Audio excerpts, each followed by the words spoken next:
Well, just feel very fortunate and happy to be 1-0 in the conference. It's weird to say that on December 1st. Such a unique setup with the schedule. Just thought it was a really hard-played game, which it usually always is when we play those guys. They're very hard to play against with their pressure defense and denying of passes. You know, basically you can't run your offense. You just have to make plays. You got to drive the ball, and we had some success at times doing that, and then other times we got sped up and had some turnovers like at the end of the game. But I think a lot of that had to do with just guys being really tired because of the pace of the game. Was really proud of those guys who finished the game tonight. I can say that a lineup of Ash, Brown, McIntosh, Lindsey, and Pardon is not one that we have practiced much. So to play that group the last 3 minutes of the overtime, and was really proud of obviously Scotty. You know, everyone knows he had a tough night the other night in Atlanta. The way he responded, made some big-time plays, big-time shots, free throws.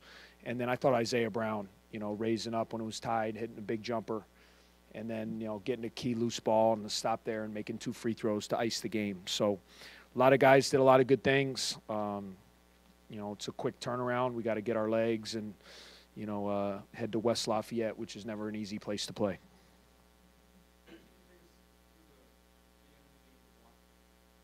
Yeah, I mean, Lucas was having a lot of success against us late. I thought, you know, his quickness, especially as we got a little tired. You know, I thought it showed mostly at the very end when legs were wearing down a little bit. He's very quick and shifty, and you know, he had a couple where he either got fouled or got to the basket and got layups. And we just challenged our guys. You know, someone was going to have to keep him from getting to the basket on us, and Derek, you know, made a couple huge blocks there, and then we came up with a couple big loose balls. Anthony Gaines got one under the basket, and then Isaiah, you know, getting that last one and getting fouled. So, yeah.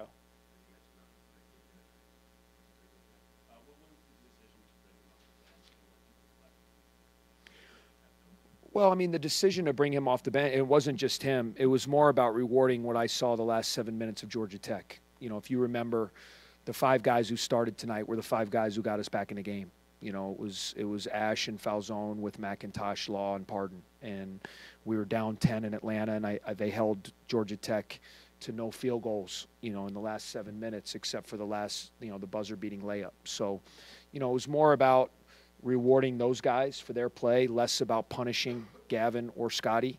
And we hadn't been playing as well, and we hadn't been getting off to good starts. So it was just something we took a look at. You know, I'm not sure if it was something. I'm not sure if we'll stay with it or you know, obviously, and Scotty knows this. He's going to play his minutes. He still played 39 minutes. So, you know, whether he starts or comes off the bench, we'll figure out what's going to be best. But like I told the team afterwards, it really boosts your bench scoring when you bring Lindsey off the bench.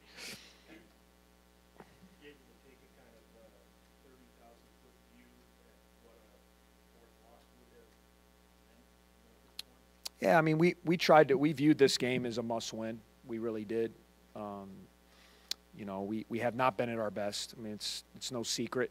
You know, we've struggled a little bit early, especially in our 3 opportunities, you know, to get marquee wins. We've come up short and really have not played that well. And we knew with this being a home game against an in-state rival, coming off how we've played, you know, we needed to step up and win the game tonight. You know, and even though it's early in the season, I think our guys viewed this as a game we had to get, and that's why I was really proud of how they found a way to win.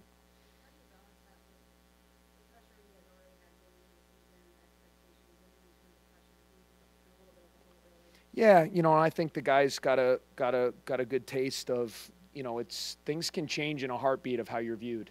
You know, I mean, after that Georgia Tech game, you know, there were a lot of analysts that questioned our toughness, you know, questioned our commitment to winning and defense, and our guys took that stuff to heart, you know, and they're the same guys that were lauding us before the season. So what I've always tried to tell our guys is it's never as good as they build you up to be, and it's never as bad, you know, when people are piling on. It's always somewhere in the middle.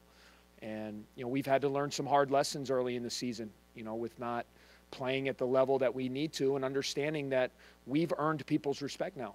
I mean, when we play these teams, people view us as a team that is good, that, you know, that they're going to come after and try to beat. And I think early in the season that knocked us back a little bit. And hopefully those were lessons that we've learned through those 3 losses, and now we can build ourselves up and start becoming the team that we want to become.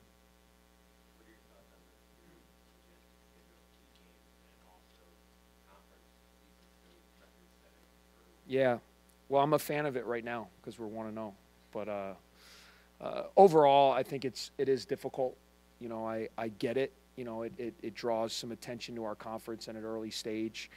I just feel like you get into such a rhythm throughout the year of using your non-conference to kind of prepare yourself for conference play. And because now we also have 2 challenges with the Gavitt Cup and the ACC Challenge, and then a number of us playing non-exempt tournaments, it really loads up a lot of real high-profile games in a time of the year where I think all coaches would say we're very much still in infancy stages. I mean, and the Big Ten coaches are so good. So if you see in our league, teams get better, you know, because coaches are great and they make adjustments and they figure out the rotations. And so, you know, look, it is what it is. We understand, you know, we're playing an earlier tournament. We needed to play. You do what's put ahead of you. But, you know, if I had to do it, I would keep it after the holidays so we could use that non-conference to kind of get ourselves ready for conference play.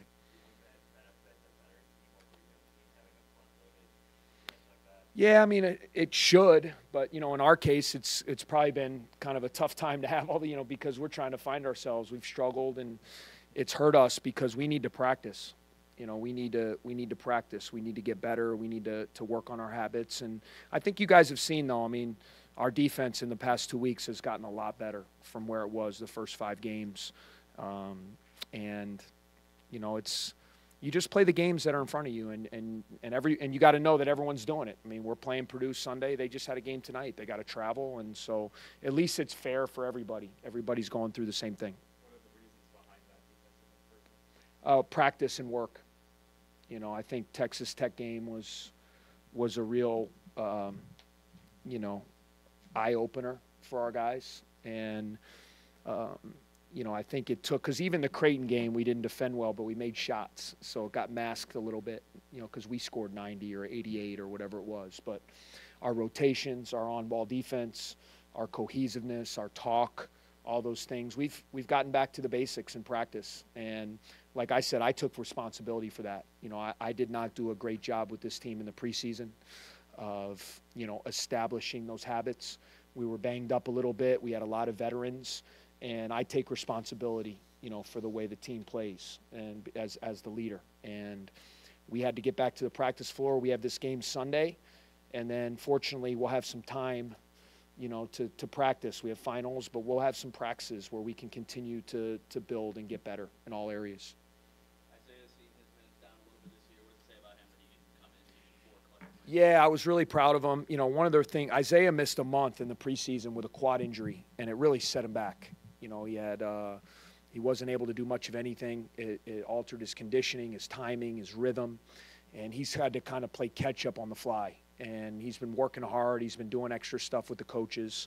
And, you know, what I love about him is he's fearless. You know, he raised up in overtime and shot that shot like it was nothing. You know, he's a scorer. He can make things happen. And we've missed not having that because there's so much attention on Vic, Bryant, and Scotty. So if you can have another guy, especially like Isaiah, who can come off the bench and give you some scoring, make some plays, we can continue to boost Pardons in the post.